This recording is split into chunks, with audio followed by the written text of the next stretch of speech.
दोस्तों नमस्कार, मैं हूं रमेश शर्मा। स्वागत करता हूं संवाद टीवी में आपका। दोस्तों, पहली बार आज मैं आपसे मिल रहा हूं और आज का जो विषय है वो निश्चित रूप से पाकिस्तान को लेकर के है। अभी जैसा कि आप देख ही रहे हैं, पाकिस्तान में एक तो तहलका मचा हुआ है दाऊद इब्राहिम को लेकर के। भारत में भी इसकी चर्चा काफ़ी ज़ोरों से है। तो मेरे साथ में मेरे मेहमान आज के श्री प्रेम शंकर गुप्ता जी हैं। तो उन्हीं के साथ आइए नमस्कार। बात करते हैं। प्रेम शंकर गुप्ता जी जियो पॉलिटिक्स में काफ़ी शौक रखते हैं, सामाजिक कार्यकर्ता भी हैं। तो आइए बात करते हैं उनके साथ में। प्रेम जी नमस्कार। नमस्कार। स्वागत है आपका संवाद टीवी पे। Thank you. प्रेम जी, क्या चल रहा है पाकिस्तान में? काफ़ी हलचल है। ऐसा लग रहा है कि पाकिस्तान में अपने पाले हुए सपोलों को साफ कर रहा है। क्या लगता है, आप इसको किस एंगल से देख रहे हैं? आपकी दृष्टि में क्या, मतलब पाकिस्तान क्या करना चाह रहा है? दोस्तों, जब बताना चाहता हूं मैं आपको, मोदी जी जब 2014 में आए थे तो जी स्वच्छ भारत अभियान उन्होंने चालू किया था। जी हाँ। तो स्वच्छ भारत तो काफी अभियान, लोगों ने उसका समर्थन भी हाँ, किया था। समझा। स्वच्छ भारत अभियान भारत में काफी सफल रहा। जी हाँ। इवन कि बूढ़े बच्चे सबको ये स्वच्छ भारत अभियान ने जी हाँ। आज काफी तक भी प्रभावित लोगों का किया। समर्थन आज है। आज भी अगर हम स्टेशन में कुछ कचरा रहता है तो हम डस्टबिन खोजते हैं कि डस्टबिन में फेंके। ये मोदी जी के आने के बाद ही इस जी चीज हाँ। का सुधार हुआ। नहीं तो पहले अपन कचरा भी लेते थे, कहीं भी डाल देते थे। जी हाँ। तो ये चीज, डस्टबिन खोजने वाला जो मेंटेलिटी है, जो मानसिकता है, ये 2014 के बाद से लोगों को जी आया है। हाँ। जी हाँ, आप बिल्कुल सही बता रहे हाँ, हैं। ये एक प्रभावशाली हाँ। अभियान रहा है तो मोदी सरकार का। ये जो स्वच्छ भारत अभियान उन्होंने चालू किया था, तो ये उसी अभियान का एक क्रम है, उस सिलसिला है कह सकते हैं। तो भारत में स्वच्छ अभियान चालू किया गया और इंटरनेशनल लेवल में भी जो आतंकवादियों का सफाया है, ये मोदी जी तो इस चीज को बोल नहीं सकते हैं क्योंकि वो पॉलिटिक्स में है और इस चीज को बोलने से खराब समझा जाएगा। मोदी जी बोलते हाँ, कम मोदी जी है, बोलते करते कम ज्यादा है, है। हाँ, करते ज्यादा है। और मोदी जी अपना काम कर रहे हैं और उनकी जी जो हाँ। टीम है, उनकी जो टीम है, काफी प्रभावशाली टीम है। और इस मोदी जी की टीम इस काम को बखूबी अंजाम दे रही है। तो फिलहाल तो इतना ही कहेंगे कि भारत के दुश्मन, भारत के जो विरोध करने वाले हैं, विरोध करने वाले चलेगा, लेकिन भारत के जो दुश्मन है, जिसने भी भारत को क्षति पहुंचाया है अपने कुकर्मों से, जी हाँ। उस उसको सजा मिलना ही है। आज मिले कल मिले, तो मोदी जी आस्ते आस्ते इस काम में लगे हुए हैं और हम देख रहे हैं कि इस काम में काफी पिछले दिनों काफी प्रगति हुई है। तो उसी क्रम का एक हिस्सा है दाऊद इब्राहिम। और हम आने वाले दिनों में देखेंगे और भी कुछ इस तरह के लोग टपकाए जाएंगे। जी हाँ। बट किंतु प्रश्न यही उठता है फिर प्रेम जी कि ये कर कौन रहा है? क्या ये पाकिस्तान का खुद का अपना कोई एक चाल हो सकता है? क्योंकि सुनने में तो ऐसा भी आता है, वहाँ के यूट्यूब चैनल्स और खबर जो हमारे पास में भी आती हैं, हम लोग भी जब इसको देखते हैं, समाचारों में भी देखते हैं, तो उनका दबी आवाज़ में यही कहना है कि इसमें भारतीय एजेंसी रॉ का हाथ है। तो क्या लगता है कि रॉ इसके पीछे है, या फिर वो अंतर्राष्ट्रीय दबाव, या फिर भारत के ऊपर रॉ का नाम लेकर कोई अंतर्राष्ट्रीय दबाव बनाना चाहता है? देखिए, ऐसा है, हो सकता है कि भारतीय एजेंसियों का हाथ हो, रॉ का हाथ हो, लेकिन भारत तो इसको कभी स्वीकारेगा नहीं, क्योंकि भारत अभी एक आर्थिक महाशक्ति बनने जा रहा है। सही तो बात है जी। हाँ, तो वो वो अपने छवि को साफ रखना अपने चाहेगा। को छवि को साफ रखना जी हाँ। चाहेगा और अपने हाथ को गंदे नहीं करना चाहेगा जी। इन पापियों के खून से। जी हाँ। तो और खासकर मोदी जी हाँ, तो कभी ऐसा तो होने भी नहीं देंगे। हाँ, तो पाकिस्तान में इस तरह के विवेचन काफी हैं, जिनको डॉलर दिखाओ तो कुछ भी कर देंगे आपके लिए। अब सही। पाकिस्तान के बारे में किसी एक इंटरनेशनल एक्सपर्ट ने कहा था कि पाकिस्तानियों को डॉलर दिखाओ तो अपनी माँ भी बेच देंगे वो। तो डॉलर का खेला है, डॉलर देखते हैं और काम कर रहे हैं। इसमें सही। पाकिस्तानी ही शामिल है। इसमें रॉ इतना जाके ऑपरेशन नहीं करना चाहेगा, अपने हाथ नहीं धोएगा नहीं, वो सब बट चीज से। एक प्रश्न फिर वही आता है प्रेम जी कि एक क्रमबद्ध तरीके से हम्म। और पिछले कई दिनों से ऐसा देखा जा रहा है कि जितने भी, आपका बोलना सही है, जितने भी मारे गए हैं कहीं ना कहीं भारत से उनका आतंकवादी कनेक्शन रहा है, वो कहीं ना कहीं संलिप्त है आतंकवादी घटनाओं में। बट ये वही लोग कैसे मारे जा रहे हैं और इसको पाकिस्तान किस नजरिए से देखता है? देखिए, भारतीय एजेंसियां अब पिन पॉइंटेड टारगेटेड, जैसे इसराइल का होता था कि कोई कॉलोनी में किसी एक पर्टिकुलर घर को उड़ाना है, तो उसके इसराइल के पास एक कैपेसिटी है कि उस पर्टिकुलर घर को उड़ा सकता है। तो इसी तरह भारतीय एजेंसी के पास अब एक कैपेसिटी आ गई है कि किसी भी भारत मतलब विरोधी जो भी है, आप भारतीय अगर एजेंसी मजाक के साथ में आप उनकी तुलना कर रहे हैं? मोसाद अभी तो इंडिया की एजेंसी है, इंडिया की एजेंसी जो है मोसाद से भी काफी अच्छा परफॉर्म कर रही है। और सही। कोई भी आदमी अगर 15 साल 20 साल से, अभी सुना था कोई एक आतंकवादी था, वो 15 साल से दर्जी का काम कर रहा था पाकिस्तान के कराची में, उसको उसका खात्मा हो गया, अज्ञात हमलावर आए उसको गोली से भून के चले गए। तो इसी तरह कोई भी आदमी कहीं भी है, अगर उसने भारत के खिलाफ कभी भी काम किया है तो उसे सावधान हो जाने की ज़रूरत है। भारतीय एजेंसियां उनकी सफाई कर देगी। अब सफाई वो अपने कर रही है, किसी से करवा रही है, वो एक अलग मुद्दा है।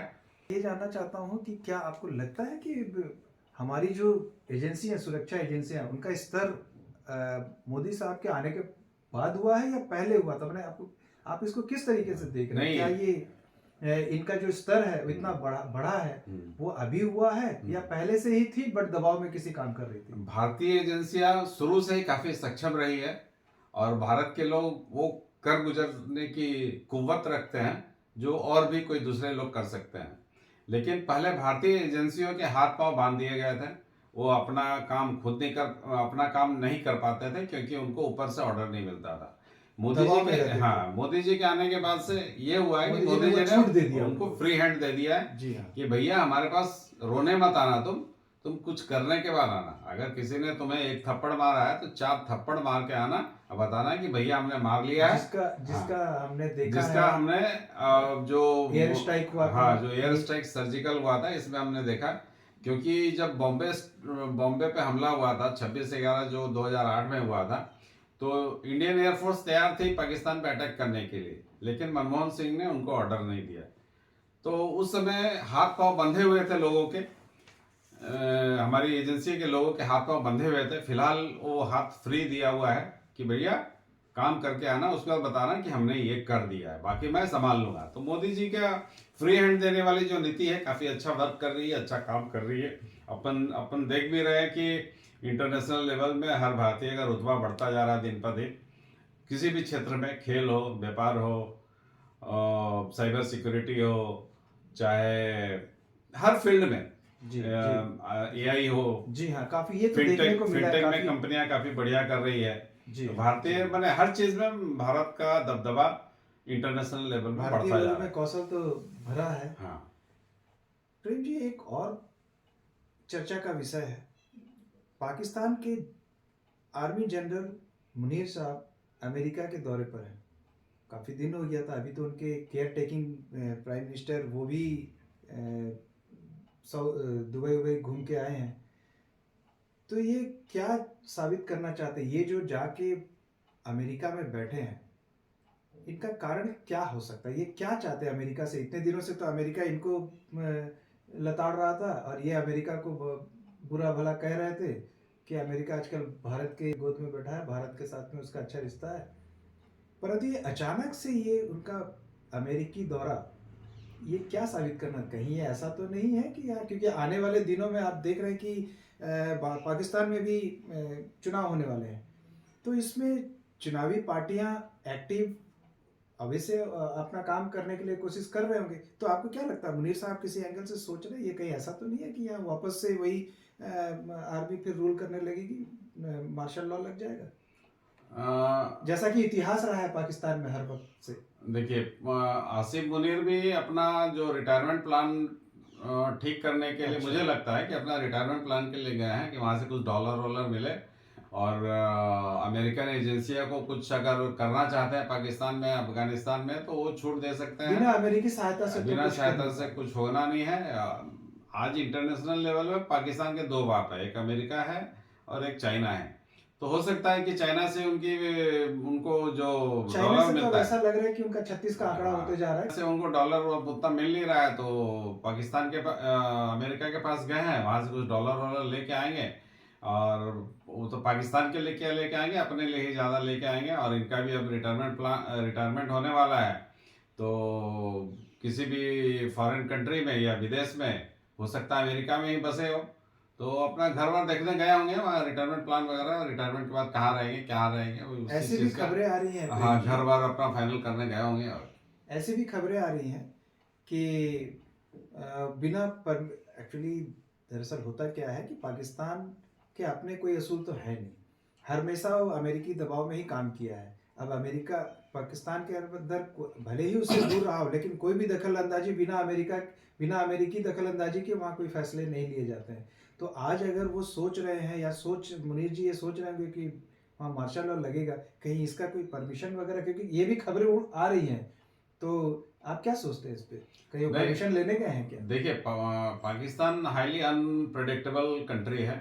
मैं यही पूछना चाहता हूँ हाँ, कि चुनाव होने देंगे मुनीर जी, या सीधा अमेरिका से आएंगे तो मार्शल लॉ ही लगा देंगे? नहीं, वो चुनाव तो मेरे ख्याल से लगता है हो जाएगा, क्योंकि पाकिस्तान में शुरू से रहा है कि आर्मी के पास, जैसे बोलते हैं ना, हर कंट्री के पास एक आर्मी होती है, लेकिन पाकिस्तान के बारे में कहा जाता है कि आर्मी के पास एक कंट्री है। जी तो ये डिफरेंस है। तो जी हाँ, जी हाँ। अगर उन्होंने, वो लोग तो अभी क्या बोलते हैं, नवाज शरीफ को लंदन से लेके आ गए हैं, उसको हर मुकदमे से बरी कर रहे हैं, उसको धोया पोछा जा रहा है, पोछ के चुनाव होगा, चुनाव में नवाज शरीफ ही आएंगे।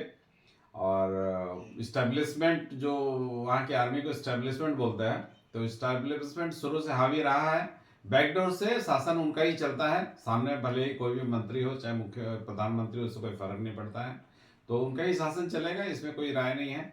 मेन, परंतु अगर वहाँ राजनीतिक पार्टियां देखी जाए तो पीटीआई भी काफी पॉपुलर पार्टी है। इमरान खान की बात कर रहा हूँ मैं। तो इमरान खान अंदर में है, तो इमरान खान को अभी लाना नहीं है उनका, इसीलिए इमरान खान को उन्होंने अंदर में डाला हुआ। अभी नवाज शरीफ ही आएंगे और जीतेंगे नवाज शरीफ अगले प्रधानमंत्री रहेंगे। अगर पाकिस्तान टूटता नहीं है तो अगर टूट गया, उसके पहले टूट गया, तो खंडित पाकिस्तान का प्रधानमंत्री बनेंगे, और नहीं तो अभी जो पाकिस्तान है उसके प्रधानमंत्री बनेंगे। अभी जैसा देखा जा रहा है, पीओके में वो शपथ ग्रहण कर रहे थे, भारत माँ की जय के नारे लगा रहे थे, और काफी उनकी वहाँ अंदरूनी हालत कुछ ठीक नहीं लग रही है पाक ऑक्युपाइड कश्मीर की। तो क्या वो अपने आप आने, इस वजह से पाकिस्तान परेशान है क्या, ऐसा कुछ लग रहा है? आप उसको किस तरीके से देख रहे नहीं, हैं? देखिए, पाकिस्तान तो शुरू से वहाँ जो कंगाली वाला हालत है, और पीओके के लोग जब देखते होंगे कि सरहद की उस पार में इतनी मौसम बढ़िया है, आर्थिक स्थिति बढ़िया है, जी लोगों के पास जॉब है, भारत में वहाँ सड़कें बढ़िया है, बिजली 24 घंटे आते हैं, और हॉस्पिटल वगैरह सब सही अब तो सलामत सड़क है। वगैरह भी काफी हाँ, बन गया, इतने लोगों का टूरिस्ट समर्थन हैं, मिल रहा है। इतने टूरिस्ट आ रहे हैं, कमाई बढ़िया है, तो नेचुरली उनको भी लगता होगा कि काश हम लोग भारत का हिस्सा रहते, तो ये सहूलियतें हमें भी मिलती। और वो जरूर इंडिया का, भारत का हिस्सा बनना चाहेंगे। इसी सिलसिले में वो तारे लगा रहे हैं, और उनकी इच्छा भी है कि भारत के साथ मिला जाए। तो 2024 कैसे देख रहे हैं? दो पीओके हजार भारत में शामिल होने जा रहा है, हाँ, पाकिस्तान के टुकड़े हो रहे हैं, ऐसा आपको दिख रहा है? 2024 में पीओके आ जाएगा भारत में, और पाकिस्तान के टुकड़े पक्का आपको होना। ऐसा लगता है हाँ, पीओके शामिल हो जाएगा? एकदम एकदम तो क्या पीओके। मोदी जी इसके लिए कोई स्ट्रेटेजी अपना रहा है?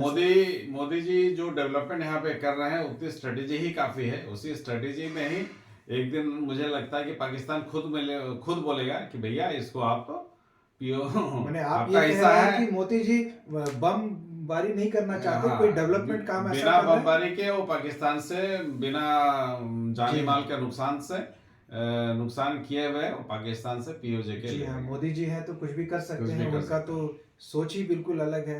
वो तो बिल्कुल अलग ढंग से सोचते हैं। अब भारत में तो उन्होंने खैर काफ़ी कुछ किया है, उनकी पॉपुलैरिटी की बात ही क्या करनी है, लेकिन पाकिस्तान को बहुत महंगा पड़ गया है। मोदी जी जब तक हैं तब तक पाकिस्तान कभी भी सुरक्षित अपने आप को महसूस नहीं किया, पूरा इंटरनेशनल कम्युनिटी से अलग थलग पड़ गया है। ये तो है। मोदी जी के आने के बाद से पाकिस्तान पूरा आइसोलेशन में चला गया है। जी हाँ, जी हाँ। हाँ, मोदी जी ने उनको ऑफर दिया था कि भैया हम दोनों को गरीबी से लड़ना है, आप भी गरीबी से लड़ो, हम भी लड़ेंगे, साथ मिलकर लड़ेंगे। लेकिन वो चीज़ पाकिस्तान को समझ में नहीं आया। वो अपना आतंकवादी गतिविधि जारी रखा, इसके लिए उनको भुगतना भी पड़ा। जी हाँ। लेकिन फिर भी उनको जी। समझ में नहीं आता है, क्योंकि लेकिन उनकी ऐसा लग रहा है कि पाकिस्तान में लोग तो कुछ कुछ समझने लगे हैं, क्योंकि ऐसी खबरें भी आती हैं कि वो पाकिस्तान में मोदी को पाकिस्तान में रहते हुए मोदी जी का खूब बड़ाई कर रहे हैं, वो उनके कार्यों की सराहना कर रहे हैं, वो जितने भी स्कीम्स बनाए। और अब इलेक्शन में तो उन्होंने जो अपना एजेंडा बनाया था, इलेक्शन एजेंडा, भारत में अपना जो एजेंडा बनाते हैं इलेक्शन के पहले, तो अब उसको फॉलो करने की बात कर रहे हैं। वो जितने भी स्कीम्स है पाकिस्तानी चाहते हैं कि पाकिस्तान में भी वो सब चीज़ इम्प्लीमेंट हो।